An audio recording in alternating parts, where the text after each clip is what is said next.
Department's covert operations and surveillance, as well as federal wiretaps to collect evidence up and down the eastern seaboard and right here in eastern North Carolina. Christopher Baker was a prolific meth trafficker, trafficking over 260 kilos of highly pure methamphetamine with nearly 100% purity. Of those 260 odd kilos that he trafficked in the 2 years before his arrest, there's a photograph to my right of 5 kilograms of crystal methamphetamine on the back of a Honda that was part of this operation. Christopher Baker's network spanned the Carolinas. His network spanned the entire East Coast. But he was supplied by two main sources of crystal methamphetamine. First, directly from a cartel source in Atlanta, and second, from a white supremacist gang known as the Ghost-Faced Gangsters. Baker used guns and violence as tools of the trade to further his drug trafficking and advance his status in the Pagans. Guns seized by the ATF and the Raleigh Police Department are on display here, including a Tech 9 handgun, a sawed-off shotgun, and 2 fully automatic machine guns. But our investigation did not stop with Baker. Also indicted among these 20 defendants include his Atlanta-based sources of supply.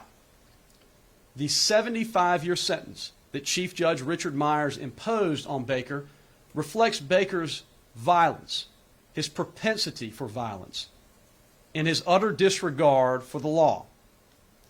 In one example, an aspiring pagan known as a prospect was alleged to have stolen from another pagan.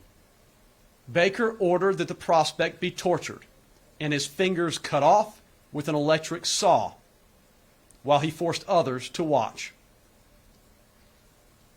Baker also ordered the killing of 2 people, thankfully unsuccessfully. One was rescued by the intervention of Raleigh Police Department and the ATF, which put the potential victim into protective custody.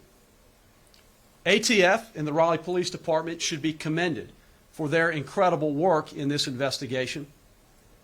Their officers and their agents put their lives on the line every day to keep the rest of us safe, and we all owe them a great debt of gratitude. As for Christopher Baker, he's been stripped of his patches, stripped of his colors, stripped of his motorcycle. He will never again feel the freedom of the open road that millions of law-abiding bikers enjoy every day. He will spend the rest of his life in federal prison. The Justice Department is sending a clear message to organized crime across this country and across the state of North Carolina. If you sow violence and traffic drugs in the state of North Carolina, we will come for you, and we will hold you to account. I want to highlight 2 elements of this case which illustrate a growing problem: meth and machine guns.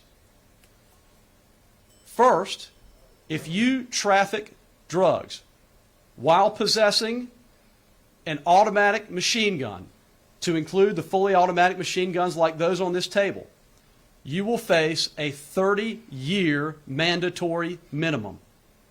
And I want that to be known. Second, as to methamphetamine, the methamphetamine that we are seeing in eastern North Carolina and across the country is not meth that's cooked in a bathtub with Sudafed. This is highly pure, cartel-made methamphetamine cooked in a Mexican lab with a degree of purity that we have not seen in recent years. Nearly 100% purity. The methamphetamine, in terms of the volume, the quantity, and the potency in this case, is absolutely staggering. This case is a clear example of how Mexican cartels partner with American gangs to traffic methamphetamine and other synthetic drugs to every corner of our state and our country. It is increasingly driving people to psychosis, to homelessness, and it's ripping families and communities apart. Stopping violent organizations like this one in disrupting the flow of methamphetamine to our communities is a top priority for my office and the Department of Justice. Our investigation into outlaw motorcycle gangs continues, and it will continue until those who are violent and bringing drugs into this community are brought to justice. This is part of a sustained effort, a collaboration with the Raleigh Chief of Police and her incredible team and federal law enforcement agencies across eastern North Carolina to ensure that people here in Raleigh and across eastern North Carolina can live out their lives in peace without fear of violence and drug trafficking in our streets. With that, I'd like to pass it over to Raleigh Chief of Police Estella Patterson, who I know needs to step to another engagement soon, so I want you to have the opportunity to hear from her. Thank you, Chief. Yes, thank you, Mr. Easley.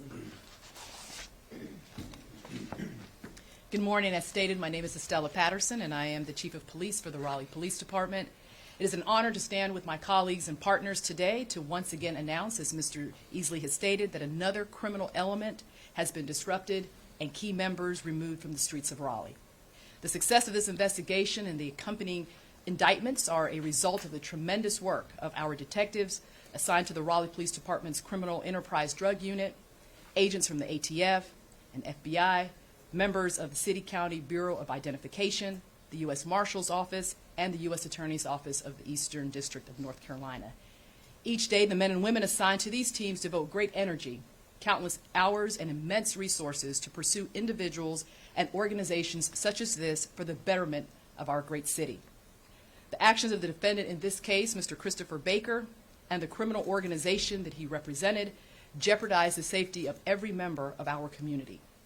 The 46 firearms that were confiscated as a result of this investigation undoubtedly saved countless lives from being harmed or even taken. The kilograms of methamphetamines and other controlled substances that were seized were very likely prevented the overdose of a young person who may have been introduced to drugs or might have been recovering. Individuals whose parents and loved ones have desperately prayed for and seeking intervention to ensure the betterment of their future. The efforts of our detectives, agents, marshals, and many others have averted senseless tragedies in our city.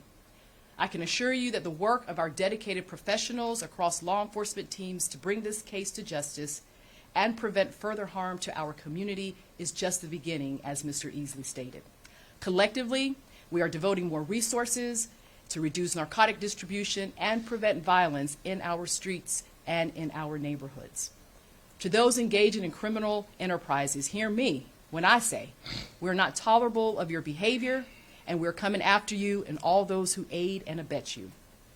As our city and our region continues to grow, the Raleigh Police Department is fully committed to standing shoulder to shoulder with our local, state, federal, and community partners to disrupt criminal organizations that negatively impact the quality of life for our children, for our seniors, for all who reside in our community. We will not stop our pursuit against criminal behavior until Raleigh is the safest city to live, learn, play, and work. To our community, thank you for your continued support and confidence in our police department and our entire law enforcement profession to keep you safe.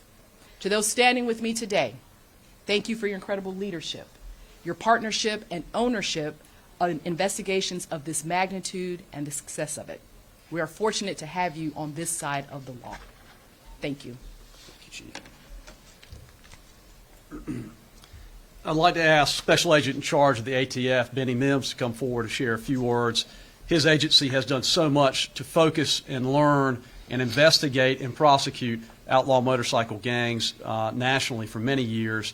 We're grateful for your partnership. Thank you. Just a few words here. I want to start out by thanking the United States Attorney and the Raleigh Police Department for their commitment to making this case a success. ATF has a long history with the outlaw motorcycle gangs, recognizing that these groups often tied closely to a number of criminal acts, including gun violence, firearms trafficking, and drug trafficking. This case has been particularly important to ATF and our partners. For 15 months, ATFA special agents and Raleigh Police Department's criminal enterprise drug unit have put their focus on members of the area Pagan Motorcycle Club, a recognized outlaw motorcycle gang involved in distribution of large quantities of methamphetamines and firearms in North Carolina and surrounding states. A lot of long hours and every resource at our disposal went into making sure this case reached this point that we are at right now. As United States Attorney and as Chief has mentioned, the individuals caught, charged, and sentenced from this case are responsible for putting incredible amounts of illegal narcotics in our streets. I'm very pleased to also announce that we also seized 46 firearms from some very dangerous individuals during this investigation. This effort highlights the importance of effective federal and state agencies working together, and every minute spent on this case was well spent, and as we brought some very violent individuals to justice to help my community safer in North Carolina and beyond. Thank you. And I'll turn it back over to you. Yes, sir. We can try to answer some questions, bearing in mind that we are somewhat limited in our ability to talk about ongoing investigations, but happy to take some questions if we can. Yes, ma'am. How long did it take for this case to come together? This case was launched in 2020. I shouldn't say this case, but this OCDF operation was launched in 2020. And so it really was a very thoughtfully laid out and concerted effort. One of the things about our Organized Crime and Drug Enforcement Task Force is that it is a prosecutor-led, intelligence-driven operation that is totally built upon partnerships. So it's not so much an organization as it is a commitment and a partnership. And local law enforcement like Raleigh Police Department will devote officers to be cross-sworn as task force officers to work with federal agencies to build cases like this. And it allows us to really combine this local knowledge and local intelligence that Raleigh Police Department is so incredible about cultivating with federal tools like federal wiretaps that can let us tap into transnational or multi-state organized crime operations. So that's a pretty lengthy operation, but it's really the only way to get at significant organized crime cases like this one. Yes, ma'am. The only time that the Pagan Motorcycle Club in 2023, I think, local headlines, there was a murder on New Year's Day. Are you guys looking at the interaction between that incident, this, or just violence in general and retaliation? What I'll say is, in every case, we will follow the facts and the law wherever they lead. And outlaw motorcycle gangs, be they the Pagans or any others that are engaged in violence here in North Carolina, we absolutely are paying close attention to. And our investigations into outlaw motorcycle gangs and the violence that they perpetrate continues. Yes, ma'am. Can I ask a question of the chief, please? Yes. So I know, Chief Patterson, you mentioned having a specialized team in the past to look into outlaw motorcycle groups, and she just mentioned the situation that happened on New Year's Day. What's keeping you busy Well, the city of Raleigh is keeping me busy. in terms of motorcycle gangs? Yes, and so really our investigations with the motorcycle gangs really yields to our federal partners and to our task force officers that are working on that. I am devoting the majority of my resources to what is happening day to day in the Raleigh community, in our streets and within our communities. So that's where we have put the resources primarily. We are leaning very heavily on our federal partners to help us with the outlaw gangs and the other motorcycle gangs. And this might be for you, Mr. Easley, but can you just talk about how prevalent Mr. Baker was in terms of, how big he was in this law? Right. So the Pagans Motorcycle Club fans out internationally, but the United States is run by what's known as a mother club. And there are functionally 13 folks that lead that, what they call the mother club. And one who achieves the rank of 13 is one of those national leaders. And typically it's someone who comes up beginning as a chapter president, who then achieves a rank of diamondback and then leads the organization within a given state, and then can ascend to the level of one of the 13 national leaders. And in this case, Mr. Baker followed that exact path and became one of the 13 national members of that Mother Club organization.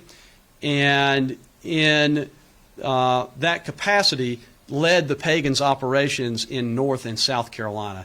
And I'll look to my ATF partners if they can clarify any further than I have on sort of the structure and organization roughly. There's a bit of literature on this that's out there, and of course things are subject to change. Anything you'd add to that? No, I think it's just, like I say, just we have a lot of outlaw motorcycle gangs out there that kind of consider themselves the one percenters, and those are always the one. You have obviously recreational motorcycle gangs, but the ones that we really pay attention to are those ones that identify as the one percenter, and not all one percenters, but again, as he said, I can't necessarily go into details, but this is a international gang, and they've been associated in causing violence throughout the country and the whole world, honestly. So. Are all of the 19 defendants that you mentioned Pagan members? About a dozen are Pagans. So there are 20 defendants overall in the operation. There are several women who were indicted. Pagans is a men's only club. So of the 20 indicted, about a dozen were Pagans, and the women were not. We also mentioned the indictment of 2 suppliers of drugs and firearms to Mr. Baker and his crew. And when you talk about the distribution of meth, are you talking about all across the eastern seaboard? Are we talking Raleigh locally? Yes, the movement of meth was across multiple states, and our investigation involved partnerships with state police in Georgia, South Carolina, North Carolina, and Virginia. There was testimony at the trial of folks traveling as far as West Virginia, if I'm remembering correctly. Are there any charges for hate crimes? Is this considered a hate group? There are no charges for hate crimes in this case. Yes, sir. Is this regional chapter now defunct, or are they just going to cycle somebody up to the top and this chapter still exists? That I can't speak to right now. I will say that those members of this or any group that engage in violence will be receiving absolute heightened attention. All right. Thank you, folks. I appreciate your time.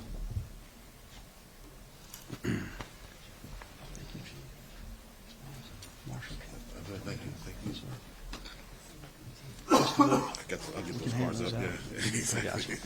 We'll get you. Good job, sir. You bet. I got you something real quick. All right.